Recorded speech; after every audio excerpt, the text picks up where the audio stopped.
たいか。当たり前だ。あるのか方法が。貴様が死神になれ。う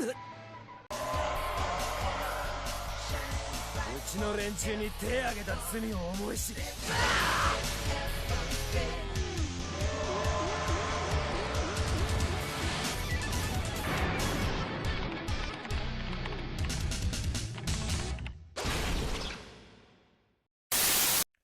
Les Shinigami, bonjour, bonsoir à tous. Aujourd'hui, on va commencer la série d'analyses des différents arcs de Bleach, en commençant par la genèse, la quintessence même de Bleach, en traitant de l'arc par qui tout a commencé, l'arc sans qui cette histoire n'aurait jamais eu lieu d'être, Bleach, l'arc du Shinigami remplaçant. Du coup, cette vidéo s'adresse aussi bien aux fans inconditionnels de la saga qu'aux nouveaux initiés, qui veulent se lancer dans l'aventure mais n'ayant jamais osé franchir le pas.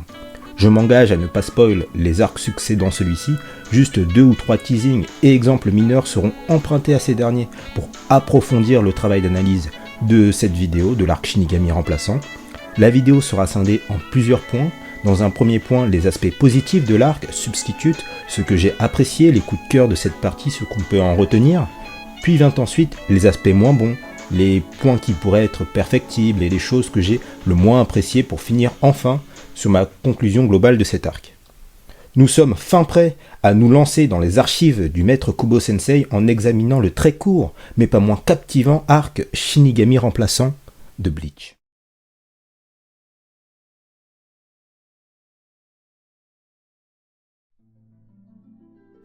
Même si l'arc substitute de Bleach n'est pas le plus mémorable, le plus prisé par la communauté, il est celui, comme un grand nombre de shonen, qui a pu instaurer les bases de son univers. Lorsque Rukia débarque à Karakura, tout s'accélère de manière brutale pour Ichigo et sa nouvelle fonction de Shinigami remplaçant. Et ce qui est intéressant à relever, c'est l'aspect vie lycéenne, vie spirituelle, exactement comme Peter Parker aka Spider-Man, qui devait joncher entre sa vie des héros et celle de lycéen ordinaire.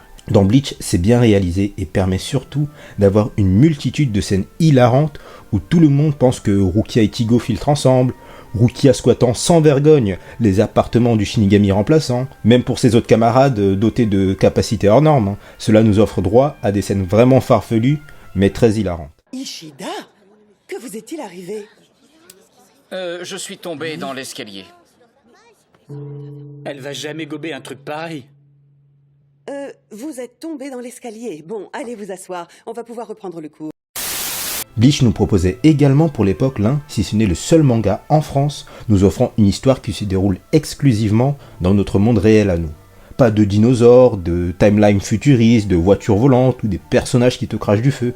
Bleach, c'est des humains, des collégiens allant en cours, une bonne vibe teenagers avec une bonne dose d'humour, une vie de famille classique lorsque Ichigo rentre des cours, bref, c'est vraiment facile de s'approprier l'univers de l'œuvre puisque tout simplement c'est le nôtre avec une légère touche de fantaisie et c'est vraiment rafraîchissant et original en comparaison de ce que pouvait proposer la concurrence. Le cœur de l'univers tient également autour de ces 8 premiers tomes. On nous explique de manière brève mais toutefois bien expliquée les missions des Shinigami, d'où ils viennent, la source de leur pouvoir, les holos, comment les battre, les clans annexes, etc. La Soul Society est assez anecdotique, mais on aura rapidement, dans ce premier arc, des visuels et des échos de cet endroit par certains personnages qui vont s'y rendre. Cette zone n'aura de toute façon aucun secret grâce à l'arc qui succédera celui-ci. Kubo Sensei, l'auteur, est également très impliqué sur des aspects assez dramatiques de notre société. La discrimination, avec Ichigo et Chad par exemple, l'un pour qui sa couleur de cheveux est très mal perçue autant vis-à-vis des autres élèves que par ses professeurs, Chad à cause de son fort gabarit, sa grande taille et sûrement son teint sortant de la norme dans les contrées japonaises. Un racisme dissimulé en sorte. Le deuil. Tous les personnages de la B-Team, les protagonistes principaux si vous préférez, ont dû faire face à des profonds traumatismes, des pertes familiales inattendues et violentes qui les ont changés à jamais. Et ces personnages-là devront faire face à leurs complexes, à leurs névroses, à leurs traumatismes, aussi bien dans cet arc-là que dans les suivants où ils devront faire preuve de maturité et de sang-froid pour ne pas perdre la face. Orihime est le cas le plus flagrant ici avec la perte de son frère Sora, et Uryu sera tourmenté par son passé une bonne partie de l'œuvre également. L'humour est un point non négligeable. Kubo Sensei a un talent incroyable pour nous faire passer de moments d'une tristesse sans précédent à une ambiance ultra chill et loufoque avec des personnages comme Asano et Mizuhiro. Bleach, c'est aussi une multitude de personnages avec un flow et une psyché débordant de charisme et de profondeur. Urahara, qui est un personnage central et vital dans cet arc, si son aspect mystérieux, frivole vous a plu, ou alors le côté inflexible, inébranlable de Byakuya vous a séduit, mais ceci, c'est juste un amuse-gueule avant l'arc Soul Society. Enfin, le style global de l'œuvre est très efficace. Une tenue noire pour les Shinigami, un sabre, des sortilèges ainsi qu'une flopée de gadgets pour accomplir à bien leur mission. Les holos, un masque, un gros trou dans la poitrine, un cri reconnaissable à des kilomètres. C'est très simple de comprendre et de se situer dans l'œuvre même si on a raté 1 ou 2 épisodes. Et enfin pour les animes only, les gens qui vont vous vanter les OST de Bleach vont à 70% évoquer celle des arcs Espadas dans un style très exotique, une vibe bien latina, mais même si ils ont raison et la qualité de ces dernières n'est plus approuvée, si je kiffe autant l'anime de Bleach et cette première partie, c'est pour ses OST fun et variés, proposant plusieurs styles musicaux ingénieux et tellement bien adaptés aux situations qu'elles représentent, Going Home pour Chad, Nothing Can Be Explained pour le vieux Zangetsu, ou encore Hit of the Battle, l'une de mes favorites, où lorsque je vois un holo, cette musique spawn de nulle part dans ma tête. L'équipe artistique musicale a fait un très bon boulot, merci Shiro Sagizu.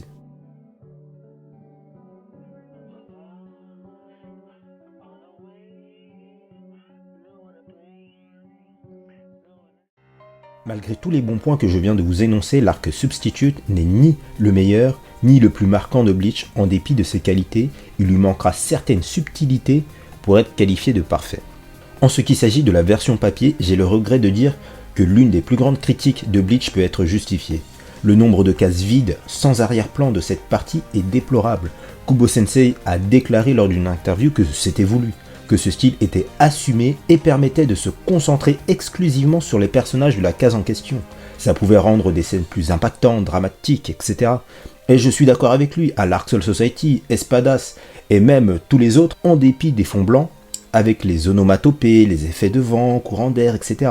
Tu sens l'énergie, l'angoisse, l'impact de ces cases pour le lecteur. Là, à l'Arc Substitute, cela donne plus un aspect fainéant, insipide qu'autre chose. Le principal défaut majeur de cet arc également réside dans le manque de scènes vraiment impactantes pour le spectateur d'antagonistes charismatiques. Dans Dragon Ball Z, dès l'épisode 5, tu as Sangoku qui s'allie avec son rival de toujours pour terrasser son frère tyrannique, mais surtout charismatique, le dénommé Raditz, et s'ensuit un duel fratricide incroyable avec le sacrifice temporaire, mais tout de même tangible, du héros, c'était parfait. Et on avait peur pour nos personnages, on sentait la tension effroyable que pouvaient exercer ces guerriers de l'espace. Bon, j'avoue, DBZ, je triche un peu, il y avait tout Dragon Ball pour introduire l'univers, les persos, etc. Mais prenons le cas de Naruto. Dès l'épisode 7, on introduit un antagoniste disposant d'un style graphique, d'une aura et d'une backstory défiant toute concurrence. Zabuza Momochi, ce mercenaire sans pitié qui a dû assassiner tous ses camarades pour devenir shinobi et ainsi rejoindre le monde ninja. Mais moi à l'époque j'avais une dizaine d'années, c'était suffisant pour que je le fasse dans mon froc. Et dans Bleach, bon, t'as Grand Fisher. J'apprécie énormément Grand Fisher, c'est grâce à cause de lui qu'Ichigo a dû trouver sa voie, mais en termes de flow, d'impact, il y a beaucoup mieux. Shriker, Acid Warrior, Jibakurai, leurs histoires sont tristes, épouvantables à la limite, mais il manque ce réel aspect de peur, de danger. J'y crois pas une seule seconde que Ichigo perde face à ces monstres-là. Il y avait que Grand Fisher qui m'a fait un peu ressentir de doute et encore. Et quant aux scènes marquantes, je pense directement à l'assaut contre le Ménos, mais encore, un Ménos, un amas de holos dépourvu de raison, d'identité. Sur le papier, c'était impressionnant, oui, mais marquant, mémorable, personnellement, pas du tout pour ma part. L'arc Zabuza, on avait le combat épique du ninja copieur Kakashi, le sacrifice du père et les portages de couilles colossaux du petit Inari, la mort hypothétique de Sasuke, et ceci.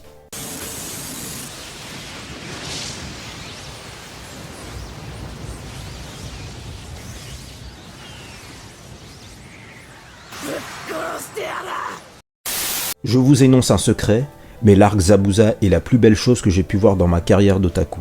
L'animation de Naruto contre Aku, Gato qui maltraite le corps inerte de ce dernier, les larmes de Zabuza ainsi que sa scène masterclass contre les hommes de main de ce vieux fourbe boiteux. Le tout en VF à l'époque, et c'est bien l'un, si ce n'est le meilleur épisode d'animation que j'ai pu voir, c'était que l'épisode 19 à l'époque. On a quand même eu Renji et Byakuya dans les aspects impactants de cet arc, mais cela dure un épisode à peine, et si je dois parler d'énormes claques, j'aurais personnellement dû attendre l'épisode 39, le tome 13 de Bleach, l'affrontement contre Zaraki en somme. Enfin, pour finir sur l'aspect défaut, et qui va en corrélation avec le précédent, la track Oholo, un peu redondante et pas vraiment marquante, les scènes avec Kanonji qui durent 7 chapitres, pratiquement un tome entier, et même si je suis un fan incontesté de cet illustre personnage, c'est un peu long et pas vraiment intéressant. Kubo aurait peut-être dû nous créer un holo vraiment badass, charismatique d'emblée pour mettre tout le monde d'accord, et ceux qui sont arrivés à l'arc final savent de quoi le maître est capable, mais enfin bon. Pour conclure sur ce petit arc de transition qu'est l'arc Shinigami remplaçant de Bleach, je dirais qu'il est très fun, typé Slice of Life, qui me rappelle mes années scolaires et auquel il est bon de s'y replonger ou de le découvrir lorsqu'on est adolescent.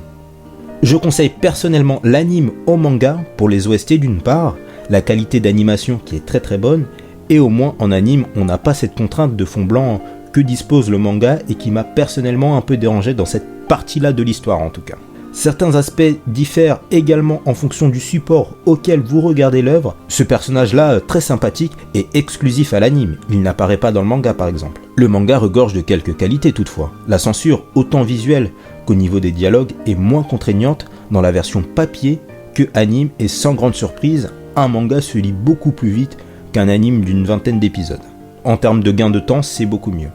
Je conseille également la VF au moins pour cette partie de l'aventure. Écoutez les jérémiades ahurissantes d'Asano dans la langue de Molière, je ne m'en lasserai jamais. Ichigo, qu'est-ce que tu mates?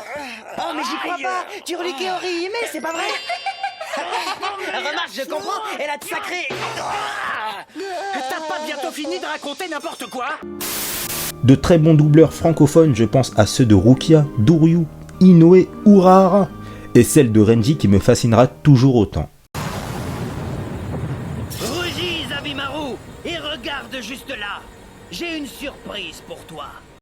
Ton heure a sonné, petit morveux. Tu as été battu par Renji Abarai, et tu vas mourir ici. Bleach peut aussi se vanter de briser des codes avec l'un des seuls héros du shonen game à avoir à ses côtés son papa, malgré son aspect un peu lourdingue, faut l'avouer.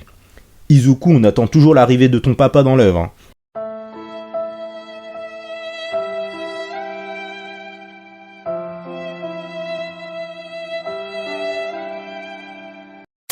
Et à défaut de ne pas faire de décor, Kubo-san prenait le soin de changer la tenue vestimentaire de ses personnages, et si ce n'est pas les Totally Spies, on a eu le droit à ça dans pratiquement aucun shonen dans le genre. Enfin, les gens n'évoquent, ne considèrent même pas cet arc comme un arc à part entier, puisqu'il est une préquelle pour quelque chose de plus grand, de plus beau, de plus magnifique, un peu comme la partie 1 de JoJo's Bizarre Adventure au final. Et si vous avez fait l'effort de suivre 20 petits épisodes de rien du tout, Soul Society, considéré pour beaucoup, dont moi, comme le meilleur arc de Bleach, vos efforts seront grandement récompensés pour être arrivés jusque-là, et les bastons lors de cet arc, c'est crescendo et dès le début. C'est masterclass après masterclass, et ceci pour absolument tous les personnages. Si j'ai un mot à vous dire, c'est retenez bien les noms de Kenpachi Zaraki, Byakuya Kuchiki et Renji Abarai, des masterclass d'animation et d'émotion à l'arc Soul Society, et c'est disponible sur AnimeADN et Netflix, donc foncez-moi voir cette masterclass. N'hésite pas à partager, liker et t'abonner à la chaîne si cette vidéo a pu te plaire, et n'hésite pas à me follow sur les réseaux sociaux Instagram, Twitter et maintenant TikTok pour toujours plus de Bleach et de passion à partager. N'hésite pas à me mettre en commentaire de cette vidéo ce que t'en as pensé. On se retrouve la semaine prochaine pour toujours plus de Bleach. Sur ce, merci à tous d'être restés jusqu'au bout. Tojite. Suzushi.